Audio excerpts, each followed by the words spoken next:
In this video, I'll walk you through how to enable SSO in Salesforce so users can sign in through a trusted identity provider instead of managing separate passwords.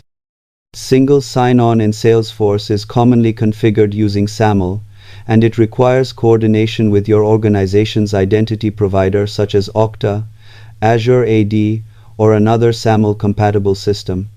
Start by clicking the gear icon and opening Setup, then use the quick find search box to locate single sign-on settings.